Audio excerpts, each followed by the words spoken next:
Like to thank our sponsors today, Pop McCann Whiskey, smoothest drink in the land. Grab your bottle today at popsmccannwhiskey.com. Also like to thank Friends of Martina White. Visit votemartina.com for more information about the work Martina has been doing as state representative of Pennsylvania. We would also like to thank our sponsor, Beyond Creative. If you're ready to take your online presence to the next level, visit beyondocreative.com or call 267-362-WEB1 to discuss your project. And our title sponsor, AR Law, arjusticenow.com. We fight so you don't have to. Adams Renzi Law. We would also like to thank our sponsor, Morrow Flooring, hardwood, laminate, vinyl, tile, and carpet. You get military and first responders discount. That is Morrow Flooring. You can go to goodcopbadcoppodcast.com. Click on his link for more details. Breathe. Put your hands down, stop scrolling, and the volume up. This is the Good Cop, Bad Cop Podcast. All right, welcome to Good Cop, Bad Cop Podcast, where we dive deep into stories of law enforcement, the cases that define them, and the crooks that we took down. I'm your host, Nick Gerace, and today we got a man and a guest who's not only the real deal, but he is the legend, the real-life inspiration for one of the most gripping TV shows ever made on Netflix, Narcos. He has a hit book, Hunters, How We Took Down Pablo Escobar. Ladies and gentlemen, please welcome retired DEA agent, Special Agent Stephen Murphy. How are you, Steve? Hey, Nick. I'm doing great, brother. Thanks for having me on your show. Yes, sir. So you spent years on the front line hunting the world's most notorious drug kingpin, Pablo Escobar, which we will today spend most of our time discussing the life and death of Pablo Escobar in chronological order of some of his most dastardly deeds, I guess you could say. You know, he was a really scumbag piece of shit.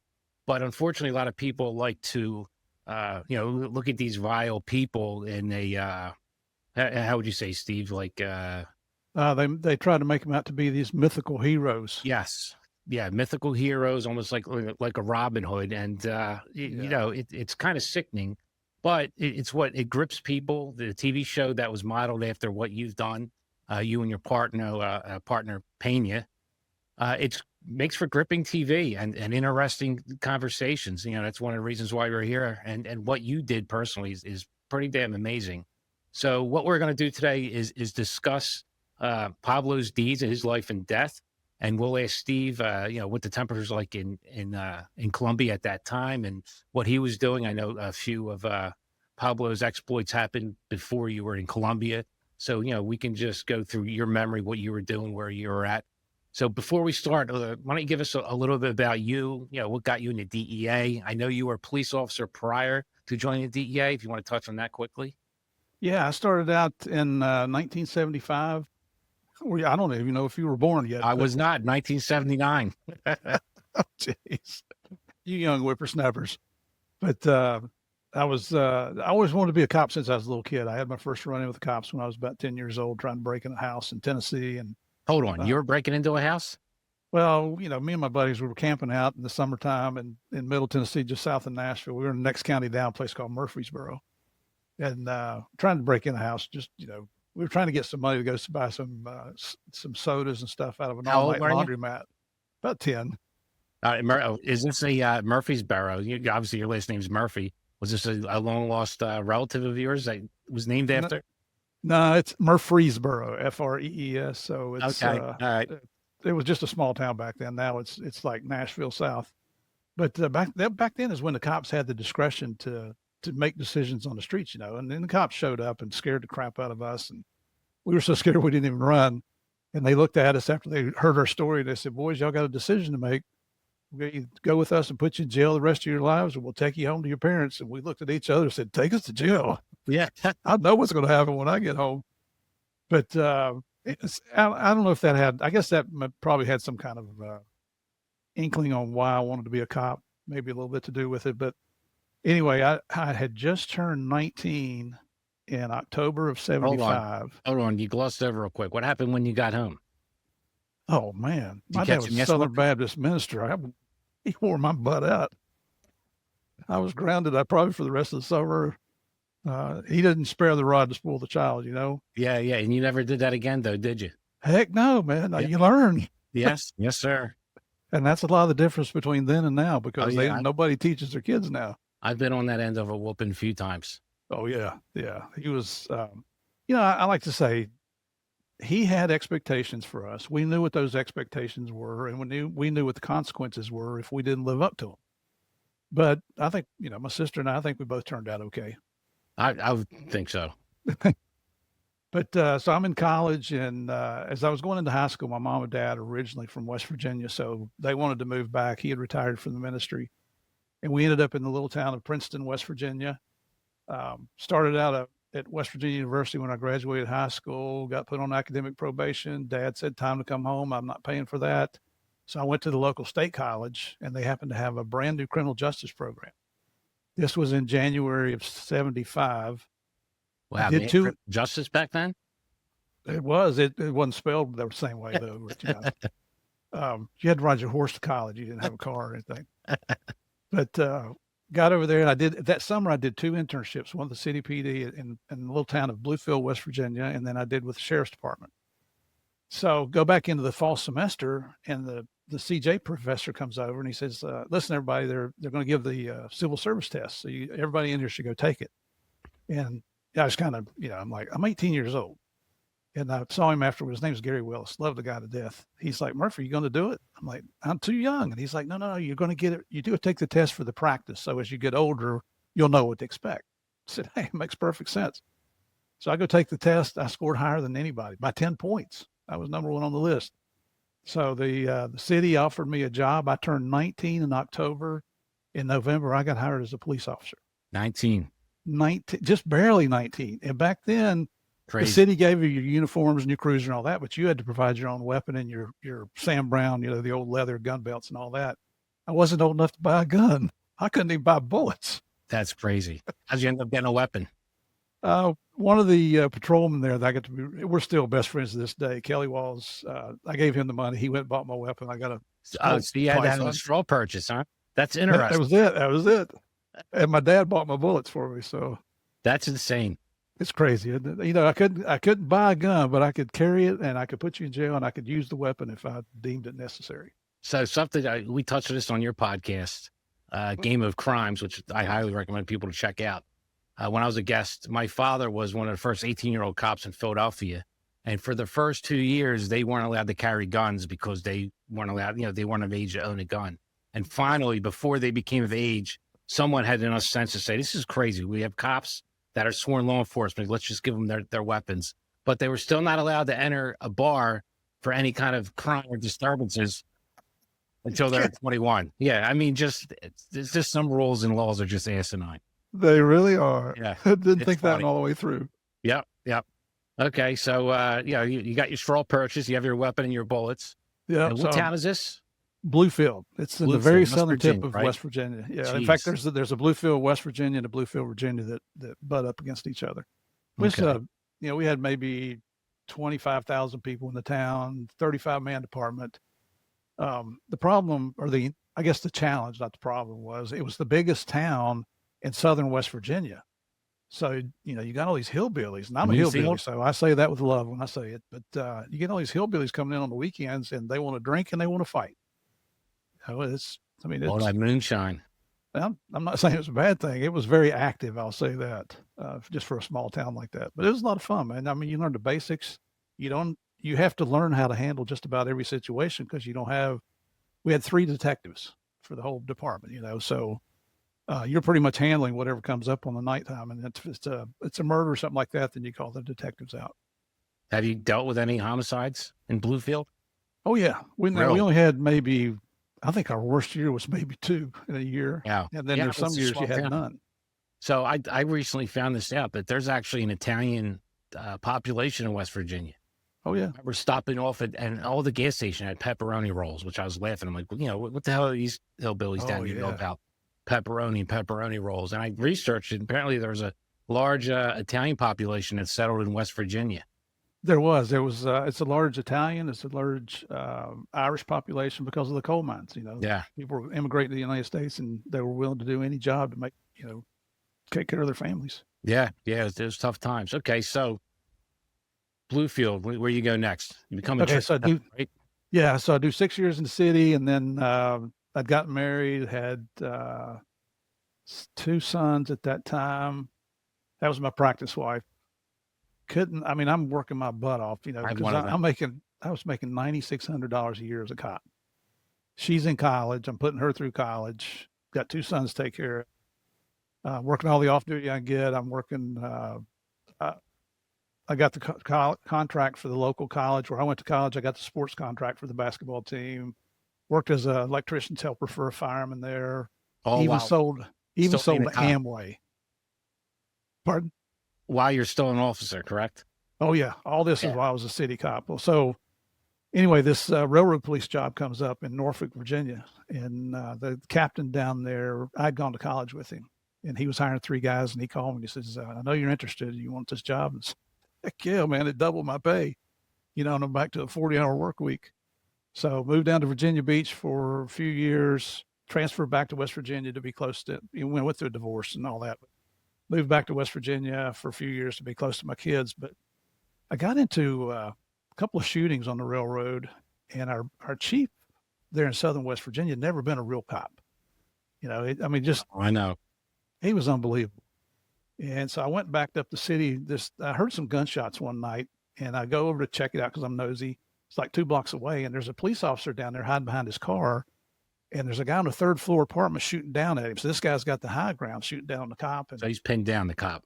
yeah, and this guy up here has already shot one guy because he came home and caught him in bed with his wife. So as that guy was trying to run, he shot him in the butt with a 44 Magnum. Rightfully so. So that guy's laying on the street. The guy's hanging out the window trying to kill him. That's when the cop would shoot, and they shoot back the cop. So we get over there, and I went over and dragged the guy up in a recessed doorway so he wouldn't get killed. And the rookie cop hadn't even called for backup yet. He's in a gun battle and hadn't called for help. Jeez. Wow. So we killed that building dead. We didn't hit the gunman at all. He finally gave up, surrendered after a couple of hours. And so I go in the station go back to the railroad office the next morning, call my chief, said, "Hey, just letting you know I was involved in the shooting." And he's like, "What?" And I gave him the Reader's Digest version. He's like, "Don't you go anywhere. Wait right there. I'm on my way down there." It's okay, chief. I got an hour left on my shift. He comes in and just reads me the riot act. He is raking me over the coals. "You had no business getting involved in that shooting. That was not railroad business." And Wow. you let him vent. And I said, "Well, chief, I'm the only railroad cop on duty for 26 counties. Who do you think I call for help? When I get in the scrape out there." And he's like, "I don't care. It's got nothing to do with it." So we go back and forth. And finally, I said, "Well, if the ass chewing's over, I'm going home. My shift's over, unless you're going to pay me overtime." And he hated overtime. I said, "No, get out of here." And he said, as I'm getting ready to walk at the door, he said, "I'm going to get your job over this." I stopped, and I turned around, and I said, "Chief, I'm going to be real honest with you.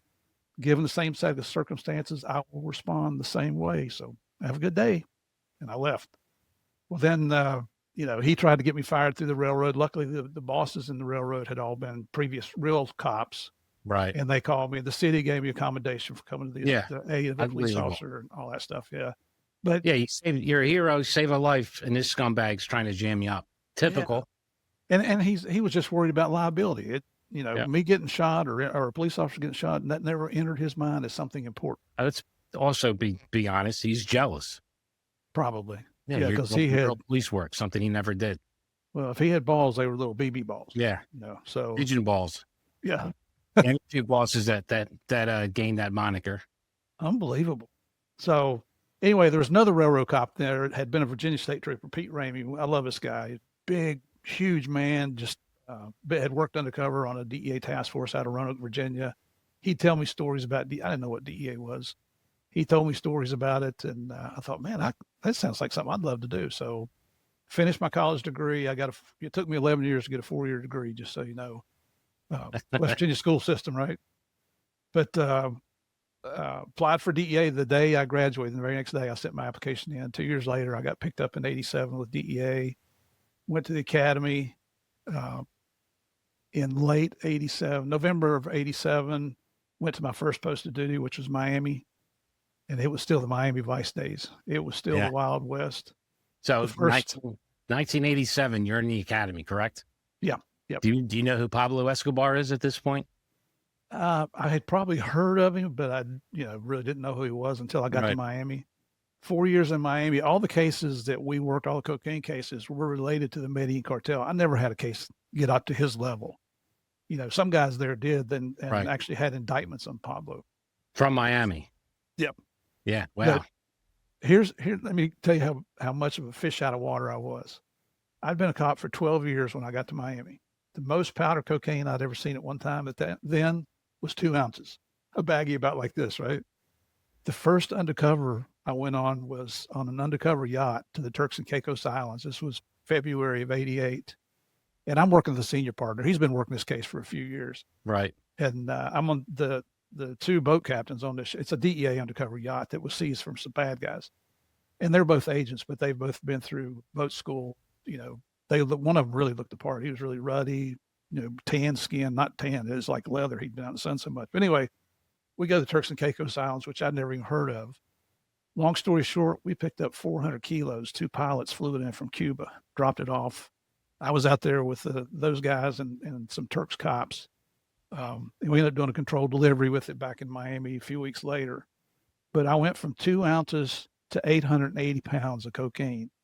And I got to tell you, Nick, at that point, I was addicted to coke, just in a different way, man. That's $32 million in street value.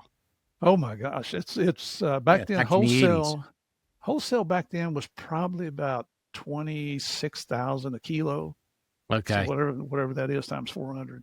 Right. So that would be half. So it'd be 16. So I think the street value would be around 80,000 a kilo. Yeah, it was Right, back not then, wholesale. believe it or not. Yeah. So Believe it or not. that's 32 million, but the wholesale, it would be around $16 million. So you went from a couple ounces to 16 million wholesale in cocaine like that. I'll tell you what, I was hooked. I mean, at that time, that was the most exciting. I'd been in several shootings as a railroad and a city cop. That was the most exciting thing. Did you flip out the knife and dig in? No. And give it a little taste? No, it doesn't happen. Yeah, just so everybody knows, that's TV, okay? We don't really do that. Oh, I definitely would have done that. Oh, you have? All over that. That explains a lot about you, man. You still got that little toot going, right? Right? I don't know, man. I think I saw more coke in my 40s than I did in my 20s.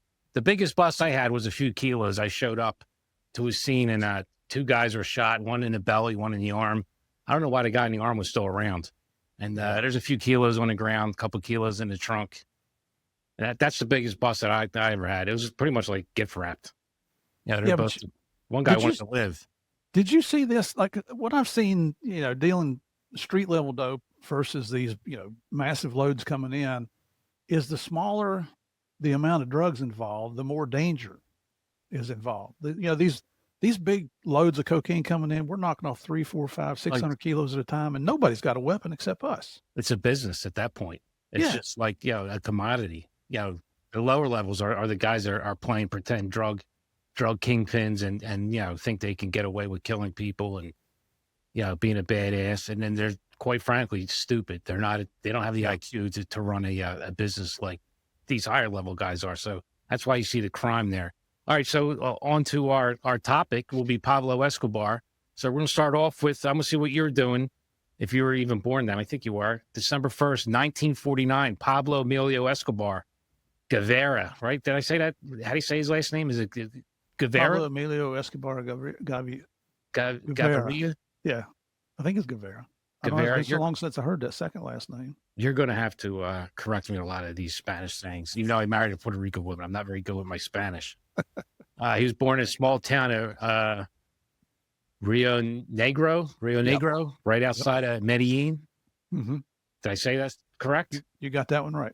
All right. So he was the third of 7 kids, a small farming family. His dad was a farmer. Mom was a school teacher. So he pretty much grew up poor, and he grows up idolizing the rich and famous, kind of like the Scarface for the times in the 1950s, the mobsters that we know in America. So I know one of the first instances in his life, before he gets shipped off with his grandmom in Medellin, the local faction, I guess it was like a paramilitary organization, comes into his town, terrorizing, killing people. And, you know, the luck of it, you know, he survived. And from there, his family was like, you know, we got to get you outside of the violence going on, because Colombia was a very poor agriculture country, and the wealth lived in the cities, you know, pretty much in their ivory towers, and there was really no middle class. And you know, the poor people lived in the farms, and he was sent off to live with his grandmom out in Medellin. And this is where had a big example of life for Pablo, where he sees. I believe his grandfather at this time was also kind of a low level mobster back in the day, selling bootleg liquor. You know, he saw his grandfather would pay off cops, and he had a pretty fairly low level successful bootlegging career. And I believe that's kind of where Pablo had his entrepreneurial spirit in bootlegging. You know, even though it wasn't booze, it was marijuana and stolen appliances, and so what people say, stolen vehicles. So what were you doing around 1949, Steve? Yeah, I wasn't born yet. I know I'm old, but I'm not that old. Yeah, I didn't think you were born yet. When were you born? 56. 56. Okay, so you know Pablo has a few years on you, right? He does. He did. He doesn't now.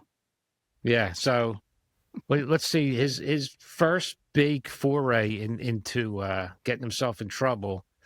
Are you familiar with that famous picture of his? The mugshot where he's smiling. The mugshot where he's smiling. Can we pull that up? Oh yeah, it's a very iconic photograph now. I mean, just about everybody's seen that picture. Yeah, and a lot of it was because of Narcos. All right, so here we go. This is the famous Pablo Escobar smiling picture where he gets arrested for drug smuggling. Mm-hmm. And I believe this picture comes back to haunt him in a major way. Is that right, Steve? Absolutely. It caused he had been elected as an alternate to the Colombian Congress, and the justice minister at that time, Rodrigo Lara Bonilla, if you had been convicted of a crime, you weren't allowed to be in Congress. And Lara Bonilla unveiled this blow up of this photograph in open Congress, and embarrassed Escobar. Yeah, and it wasn't long after that Lara Bonilla was assassinated. Yeah. I mean, we're going to get to all that, but this is all led from, you know, look at him right there, smiling, think it's funny, and this really, I guess you could say, almost kicked off the extreme violence. I mean, he was already a violent guy, but I guess extreme violence towards political figures. Yeah, he didn't have much remorse. He didn't have any conscience, I don't think, and you know, I mean, the way he really got involved into the drug trafficking part is he was doing all these other crimes. He started out stealing hubcaps and gravestones out of graveyards, and they'd sand them down and resell them. So this guy named Restrepo, I can't remember his whole name now, but he came to him, and he was a small time cocaine dealer. He asked Escobar if he'd help him, you know, just be some muscle on a deal. And I think it was 17 kilos of coke, which, you know, for a dealer inside Colombia, that was a big deal back then. Yeah. And Pablo saw how much money that Restrepo made just in one evening off of that he went and killed. That was one of his first documented murders. He killed Restrepo and then took over his cocaine business. And that's how he really got started. That's amazing. It's pathetic. Yeah. And he, you know, like you said, he's been smuggling stolen products. So he already had a line on how to smuggle and, you know, just transition pretty easily into, you know, from stolen products and hubcaps and gravestones to marijuana and cocaine. Yep. Quickly. Yep. Very quickly. And one of his, you know, 1971 at 22, he kidnaps businessman Diego Echeverria. Okay. So he extorts him for $50,000, then kills him. And this is really his first big. Is he related to that guy? How do you say that guy's last name? The cocaine kingpin that he killed with the 17 kilos. You're just telling me. I'm sorry, Restrepo. Okay. Yeah. So this is his. You know, he extorts him for $50,000, kills him. That's in 1971. So between what he just did that you're talking about, he's establishing his roots in smuggling and cocaine. And from there, 1976, another big focal point in his life. And again, another downfall, you can say, in one of the ways helped bring him to justice. He marries his 15-year-old girlfriend, Maria. And what's she known as? What's her nickname? Tata. Tata. Yeah. So he marries Tata. And that's when he got arrested, I believe, the same year. That's when that mugshot comes into play, 1976. Yeah. Well, two things. One, the reason he's smiling in that mugshot is he knew there's nothing. Yeah. Yeah. He wasn't going to be there for 5 minutes. And then the other thing, his girlfriend, Tata, I've read her book. You can see I got shelves of books back here. Are you mentioned? Is there a shout out to you in her book? No, thank Really? goodness. No, never really had it. We had no indication that she was involved in drug trafficking. She just got to experience the spoils of all his illegal activities. But at the very end of her book, she talks about having an abortion, I think when she was 13, because he had gotten her pregnant when she was 12. And he's in his mid-20s. Wow. On top of everything else, amazing. This guy's a pedophile. Yeah, so he married, she's 15, and he's in his 20s at this point. So he's 27 when he marries her. Yeah. And she's 15. Yeah, so he was having relations with her when she was 12. Yep. That's disgusting. I understand different culture, but still, that's not unacceptable. Yeah. I don't care whose culture. That's unacceptable. Yeah, exactly. And it's in the late 1900s. So the world's kind of civilized at this point. That's crazy. All right, so in the 70s, you have no idea who he is growing up, right? No idea who Pablo is. So in the 70s, you're young. Do you know about cocaine at this point? When I was in high school, the big thing was weed. But what year did you graduate? 74. Okay, 74. So this is right when he's starting to make his bones. Yeah. You're entering manhood, graduate high school. I was starting to grow my mustache. Smoking some reefer? No, never. Those grass? No, you never smoked any weed? Not in high school? We had a couple guys in our class that looked like they had the long hair and they were dudes. They would have been good surfer guys. You weren't listening to Kiss at the barrels, drinking beer, token? I never was a Kiss fan. No? I never liked their music too much. I like rock and roll, but more like AC/DC and things like that. Okay. But no, man, I never tried it. I started drinking beer and things like that with all the other guys. Was that even on your radar in the 70s, cocaine? Like, did you know anyone that partake? No. I don't even know if cocaine was in Southern West Virginia at that time. Right. To be honest with you. Which is crazy. So 10 years later, I believe 4 out of every 5 lines in the 80s that were snorted came from Pablo Escobar. That's pretty which good. is a whole hell of a lot of product. Yep. That's crazy. You're right. 80% of the product. Yeah. In the world. Not just America, but I think we were his leading, his biggest customers, correct? Oh yeah. We're the leading consumer country in the world, still are, of illegal narcotics. To today's day, we still are. Yeah. That's insane. It's sad. It's unbelievable. Yeah. It's sad how far we strayed. Yep. I would like to thank our sponsor, Pennsylvania State Rep Martina White. She has always been fighting and a voice for the voiceless, for your first responders and police officers. She's a friend and backer of the Blue. You can check her out at repwhite.com. You can see what she's up to. And if you're in the Philadelphia, Northeast Philadelphia area, or Bucks County, you definitely want to check her out because she's your state rep. Again, you can check her out at repwhite.com. I'd like to thank our sponsor, Morrow Flooring and Carpets.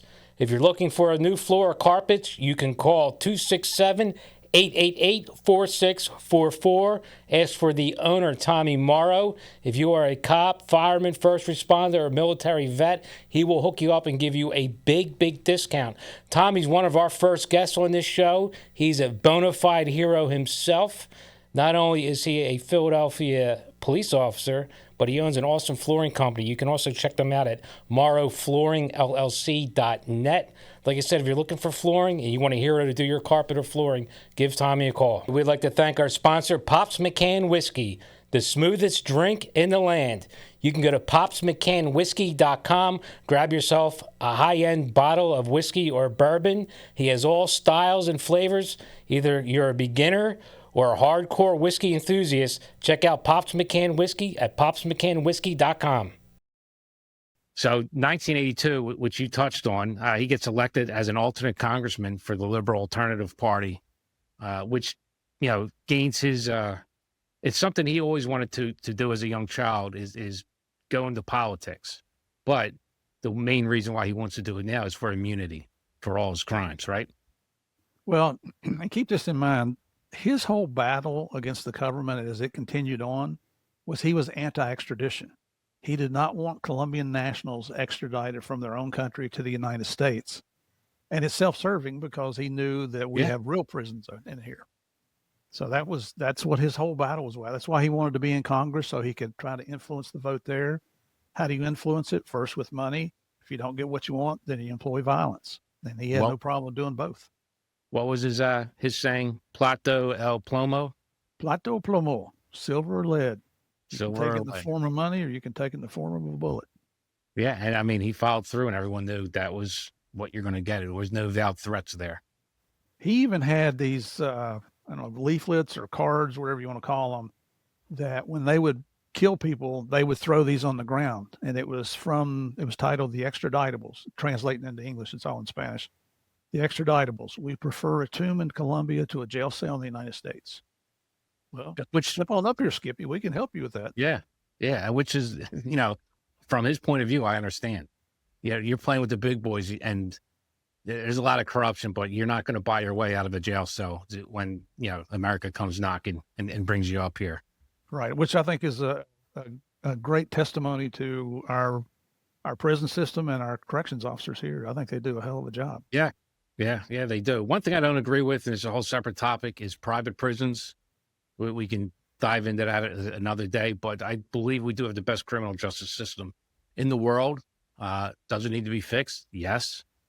Is it one of the best right now? Yeah, it is. And it's good. It can always be fixed. We need to improve it the right way. And I think you see today, even with the Charlie Kirk assassination, this is part of it. These rogue district attorneys bought and paid for by George Soros, has been crumbling our criminal justice system from within. Like I said, we can talk about it another time. But yeah, so this is 1982. Pablo gets elected as an alternate, which is something we don't do here, and they do down there. Can you explain that a little bit better so people understand what the alternate?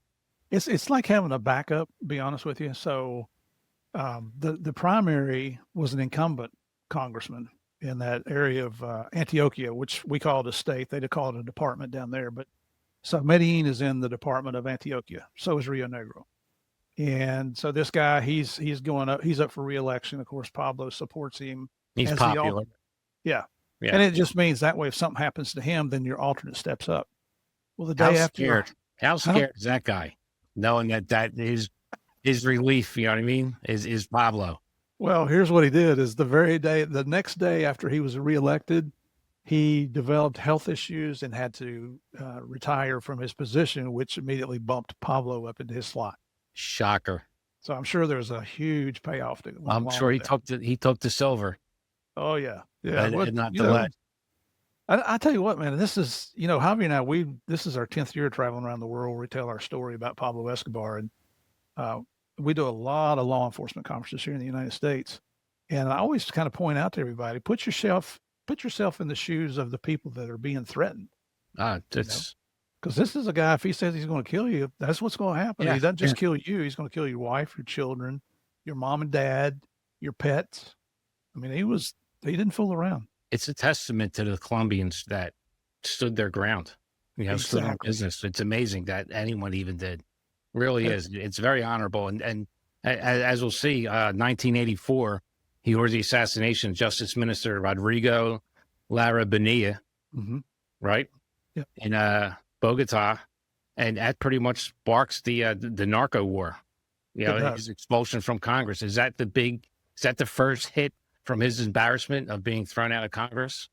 It is. It was. So when Lara Bonilla revealed that mugshot with him smiling, Escobar was escorted out of Congress at that point. Of course, embarrassed. I'm sure the guards. Well, it was against the law for him to be a member of Congress. So that ticked him off. Oh, he embarrassed the hell out of him. Oh, absolutely. Yeah. And ruined his dream, his chance of ending extradition and immunity for himself. Yeah, he was Well, pretty pissed off. and he had, this isn't widely known or proclaimed, but we believe he had aspirations to become a president of Colombia at some point. 100%. Absolutely was on his vision board. Oh yeah. So Yep, he's sure he had that. so he's killed Laura Bonilla. That things just escalated from there. It got to eventually where Colombia is the murder capital, or Medellin is actually the murder capital of the world. So that's the congressman there, Bonilla. This is the car he was assassinated in. Mm-hmm. I believe a 16-year-old and a 19-year-old Sicario pulled up on a dirt bike next to the vehicle and just sprayed it with bullets. Yep. Assassinating Bonilla. I believe they used a MAC-10 45 caliber. Okay. Yeah, MAC-10. There's a video of his funeral here. So you can see it's getting real at this point. So this is the mid 80s. Where are you at? This is, I believe you're on the train department at this point. Well, what was the department you're at there? Yeah, I was at it was Norfolk and Western Railroad, but then it became Norfolk Southern. Norfolk Southern. Is that where you're at in 1984? In 84, let's see, I had transferred. I was with the railroad police, but I'd already transferred back to West Virginia from Virginia Beach. Okay. Is this on your radar at all? Did you even remember seeing this on the news? The assassination of Bonilla? I don't remember. I'm sure I saw it, but I don't remember it at all. Yeah, I mean, it's crazy. This is such a big part of your life, and this is going on, and you have no idea. Yeah, how much you're going to be wrapped up into this craziness going on in this third world country, right? Let me tell you what, man. It's strange things happen in life, right? Yeah, it really does. Think about it. Yeah, I mean, yeah, you just transferred back to Virginia, and this congressman is being killed by a someone is just as bad as Hitler, if you ask me. Absolutely. Definitely a serial killer. Absolutely. So that sparks the known as the narco war in Colombia, and I believe there's a lot of cops and politicians being knocked off at this point. He has a bounty on their heads. Is that correct? Yeah, he put. You're going to love this. He put a bounty on Colombian police officers to. At one point, Pablo had as many as 500 sicarios protecting him. So he's got his own little army there. Little army, yeah. And so to help them earn money, he said, "Hey, $100 for every cop you kill. I don't care what the circumstances are. It's a police officer. I'll give you $100." Well, later down the road, Javier was participated in the arrest of a 15-year-old sicario. Had a gun on him. He was at a club. They got a tip from an informant that the kid was there. Him and Javier goes in with one Colombian police officer. All the rest of the team was out busy doing something else. Take this kid down. They got to fight him. He's going to pull that gun out and shoot anybody. They get him under control. They bring him in, and he agrees to talk because he's only 15 years old. Right. And the laws down there are a little different than they are here. And he says, "Hey," he said, I work for Pablo Escobar. I will die for Pablo Escobar. I'll kill for Pablo Escobar. I do kill police officers. I've already killed 10. He's 15 years old. And he admits to killing 10 cops for $100. And Javier said, "Well, how do you do it?" He said, "I find a uniform walking down the street," which was very common in Colombia. He said, "I catch him with his back turned. I walk up behind him and shoot him in the back of the head. I go get $100. Unbelievable. It's terrible. There were over, and I know I don't mean to get ahead of you, but until Pablo was killed, there were over 1,000 Colombian police officers killed because of Pablo Escobar and the Medellin cartel. 1,000. Does that include soldiers? No, this is Colombian National Police officers. That's just cops. That's crazy. Yep. So I know there's reports of up to 50,000 people were murdered due to Pablo Escobar. There are, and it came from a reliable source.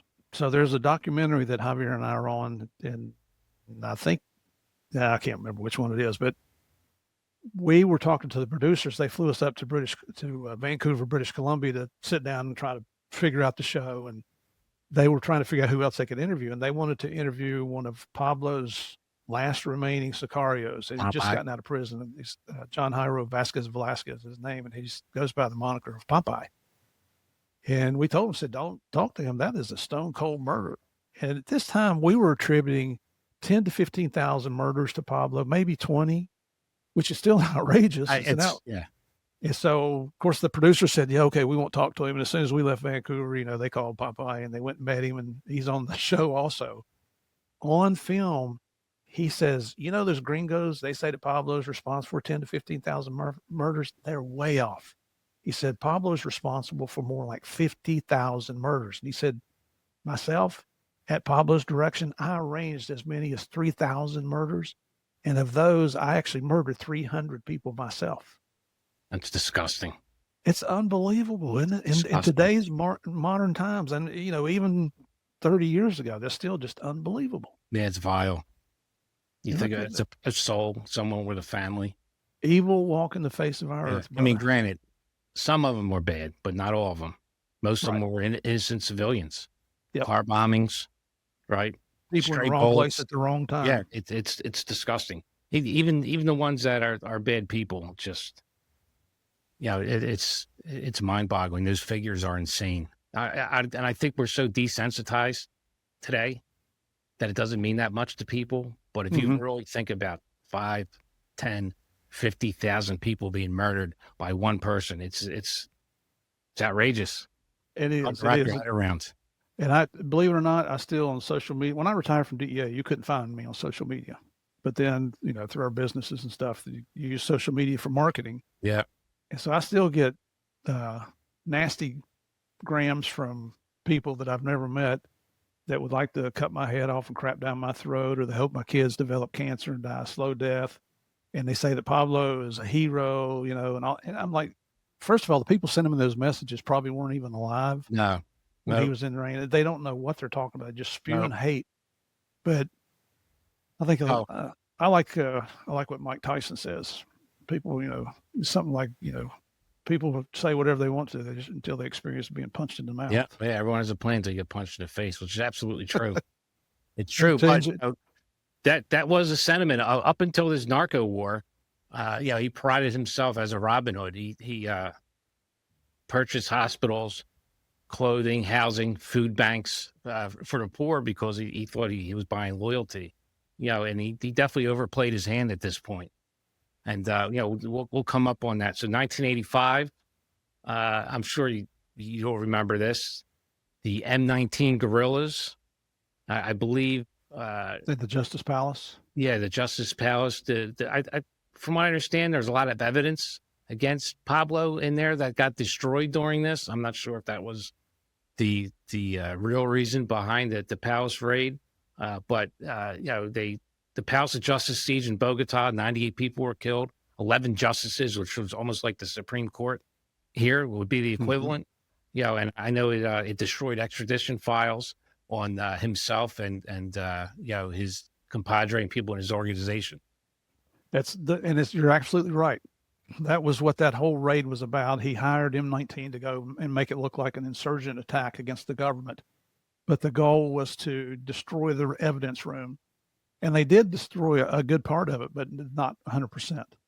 But we all saw the pictures of the military tank ramming the wall to get inside of the building. It was facts. A perfect example about how far he would go to get what he wanted. Yep. Yeah, it's insane. And M19 was a political guerrilla faction that was fighting, fascism and the elites that they believed controlled and was destroying Colombia. Nonsense. Well, most of it nonsense. And they disguised this political rebellion, orchestrated by Pablo to get rid of these extradition files and evidence against Pablo. We got some pictures of the Palace of Justice siege here, as you're talking about, with tanks. This is the army and the police going in to root out M19. That's serious. Look at that. It's outrageous. Yeah. Everything we're talking about in Colombia makes Colombia sound like a horrible place. It is one of the most beautiful countries I've ever been to. Great people, amazing people too. But if you look at their history, just like you were talking about the guys going in and when Pablo was little, I see that. It's just, I don't have enough adjectives to describe how horrific this is. Yeah, like this, it's so much easier to sit here and talk about it like we are. And for people that don't understand what's going on, this is horrific. This is a real attack. I know people, not to get political, talk about January 6th, and this is what an insurrection really looks like. Right. not being Absolutely. invited in by guards and some a-holes pushing, which you should never push on police. But this is an armed rebellion right here, and it's all orchestrated by Pablo. He was no dummy. He could be stupid, but no dummy. All to get rid of extradition files and evidence against him. Yeah. So, this was 1985. Where were you at? Were you back in Virginia? No, I was in West Virginia as a railroad cop then, West but Virginia. that's the year I graduated college, and I had already applied for DEA. Okay. Again, this war is going on. You have no knowledge that you're going to be wrapped up in it. It's just pretty cool to see how this is playing out in your life. It is. It was, and again, back to my friend Pete Ramey. If it wasn't for Pete, like I say, I didn't even know what DEA was, but just he and I, he would get off. We had a couple shifts that overlapped a little bit, and we'd ride together and just shoot the breeze and tell war stories and things like that. And so that's where the interest all came from. I think the world of the guy, man. Love him to death. He's still around? Yep, he's retired now. He stayed with the railroad police the rest of his career. He and his wife like to take cruises. I just saw him on social media here the other day. He was in Alaska. I think he was going up to Vancouver, British Columbia to go salmon fishing recently. That's great. Oh, he's enjoying That's retirement. Good. I love to see when cops can enjoy their retirement and they get the better half, because most of the times within 10 years, they're not around anymore. Yep, that's true. So I'd love to see when the cop gets the better end of their pension. All right. So 1989, I think this is, what I'm talking about here. This changes everything for Pablo. The Robin Hood moniker will be forever tainted and goes away. He loses his public image, and this is where the tide really turns. It's the oh no, I'm sorry. First, this is where he has the assassination of the presidential candidate Luis Carlos Galan, right? And that was the United States guy, right? Yeah, but he was also loved by the Colombians, and his platform was pro extradition. Believe it or not, his approval rating by the voting public was in excess of 90%. He was going to be the next president of Colombia. Wow. And the sitting president at that time was a guy named Virgilio Barco, who was also pro extradition. But, when Pablo killed Luis Carlos Galan, that night, Virgilio Barco sat down at the presidential palace and just on a piece of paper, nothing official, just took a piece of paper and wrote that he was using his presidential authority to override Congress, and he authorized extradition of Colombian nationals to other countries that night. What that led to is Pablo declared war on his own country, and that's just the first time. Yeah. And this is, like I said, this is he starts to lose his Robin Hood image, which is caught on camera. He was at a public rally. I mean, this is how brazen Pablo is in front of thousands of people.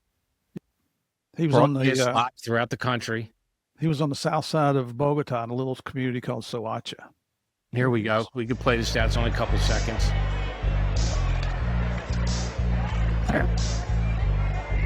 You could hear the MAC-10 going off. Shot dead in front of thousands of people live.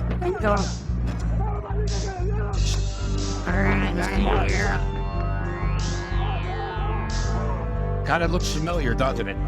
Oh, yeah. Something that just happened in the United States a few days ago. Yeah. Open battle in the street. So that's the assassination of Galan right there, live on TV. Yeah. Ordered and orchestrated by Pablo Escobar. Brazen. Yep. To say the least. It was, I mean, that's where the term, when you see things like that, that's where the term third world countries come from. That's what happens in third world countries. And I hate to say that about Colombia because they are so rich in resources. They could be a world power. But their history, if you look at the history of Colombia, they have the second longest running civil war in the history of the entire world. Still going on today. It's over 60 years. Right. 60 years. Yeah. Is M19 still going on today? No, they're defunct now. It's primarily FARC. FARC, okay. AUC stepped up there for a while. Used to have ELN was in there. I think there's been a couple smaller splinter groups, but FARC's the big guys on the table now. So FARC, for people who don't know, is the I guess the anti-fascist guerrilla force fighting the Civil War in the jungles. They primarily just rape and pillage small towns, correct? Yeah, and as they do a lot of kidnappings of political and rich figures throughout the country. yeah, in English it translates into the Armed Revolutionary Forces of Colombia. Yeah, and they're also, I guess, a cartel now too, right? They have their hand in smuggling cocaine. Yeah, there's a funny story that goes along with that. Shoot. As Javier and I this is when we were probably had already escaped from his prison, so it's a little farther than we are in the story here. But FARC was providing security on Pablo's cocaine labs out in the jungle. Well, in law enforcement, we call that a clue, right? Yeah. This is where we got sideways with the CIA, because their responsibility is to investigate insurgent groups and communists. So the fact that we were focusing in on FARC, that's where that, the show shows that we didn't get along with CIA. That part's true. It wasn't our agency. It was the chief of station, the head of the CIA in Colombia. Okay. So that's true, people that watch Narcos. Okay. Yep. Interesting fact. But it was, he was jealous because, he's like, you stay in your lane, I'll stay in my lane. At one point, he even threatened to charge Javier with treason because it had to do with his tape recording. Well, first of all, the CIA cannot investigate Americans. Yeah. They cannot charge anybody in criminal court, so he's not going to arrest anybody. Yeah. But I mean, that's how ridiculous the whole thing was. And who wins when you do that? Yeah. The bad guys. Well, I just have to throw this shot in there. Thanks to Obama, CIA is now allowed to propagandize the American people. Well, fact, true story. Yeah. Well, I'll be honest with you. We pick on the CIA because it's they're kind of an easy target. I'm actually I'm a fan of the CIA. I think that they do a much better job than they get credit for. It's needed, absolutely needed, 100%. But the thing I like about them is they keep a secret. Just the shooting you were talking about with Kirk here just a couple of days ago, you got the FBI up there and politicians up there talking about the evidence that they've discovered and how they discovered it. That doesn't need to be released to the public. All it does is make it harder for law enforcement to investigate the next case. Yep. Whew. My dad had a friend he grew up with, was in the CIA, and he always said, it's funny. Every time you leave somewhere, a civil war breaks out. There's probably a lot of truth in this statement, too. Oh, a lot of truth. John just shrugged his shoulders, laughed about it. Never talked about it. When we were in Colombia, we got along great with the guys in the field and the technicians, that's usually the way it is. The operators that they had. There was no competition between us. This was just straight out the leadership of the CIA in Bogota. The guy was a jackass, and Javier and I have worked with CIA guys since then that were just phenomenal. Yeah. Well, it's normally the way it is. Like your old boss back in Bloomberg. Railroad boss. Yeah. Yeah, that's usually what happens. Okay, so this is on to the next major event. And I think this was the catalyst that sent it all crashing down. This was the inevitable beginning of the proverbial end. November 27th, 1989. Pablo gets, who's the president now? I'm sorry. He believes, or is a candidate for president that's going to be on this flight 203. Yeah, Cesar Gaviria. Cesar Gaviria, who is no fan of Pablo, and Pablo's no fan of he. He's supposed to be, Pablo gets evidence or intelligence that he's going to be on Avianca flight 203, flying somewhere in Colombia. And so what he does, he swindles one of his Sarcarios and tells him, I need some information from the president. It's vital. Here's a tape recorder. And all I need you to do is sit next to this guy and listen to his conversation and record it. That's all I need you to do. So luckily for he's the president, correct, at this time? No, he was the leading candidate, though. Leading presidential candidate. Luckily for him, I guess about 15 minutes beforehand, his plans change and he doesn't end up on this flight. Unbeknownst to Pablo and his Sarcario that's already on the flight. So about 10 minutes, 10 or 15 minutes into the flight, this guy presses play like he was told to do and just rips the plane apart in a horrific blast. I think it was 107 people were murdered on that plane. There's no survivors. Plus 3 people on the ground were killed also. 3 people on the ground too. Wow, I didn't know that. That's terrible. 110 people. It's so innocent people. And it was flying from Bogota to Cali. You know, people just going up there to visit family, probably going up for the day trip on business, whatever it might be. Women. Yeah, it's just unconscionable that anybody. I mean, we all fly places now. You know, it's just Avianca's the national airline of Colombia, and we were actually supposed to have 2 agents on that plane that day going up to Cali, and just like the presidential candidate, plans changed. You know, the boss came in and said, "I don't want you going up there today. You got to do something else." There was no indication that we had no information that anything was going to happen. That's amazing. Just by the grace of God, those 2 agents didn't get on the plane. Did you know them? No, this was before my time. I was in Miami running and gunning then, and didn't really care about Colombia. You know how it is. You get focused on what you're doing. Well, actually, in '89, my partner got shot, so that was damn. Yeah. There you go. You can see Flight 203, Avianca. I mean, just look at that destruction. Complete and total. Yep. In the air. And here's a video of the scene of the debris field searchers looking not for survivors, but evidence at this point. Yeah. Terrible. I mean, 103 people perished in that. And that's a line that was crossed, and pretty much the inevitable downfall of Pablo started right here. And he lost any supporters pretty much that he had are gone besides the hardcore. This episode is sponsored by AR Law, PA State Rep Martina White, Biondo Creative, Morrow Flooring, and Pops McCann Whiskey.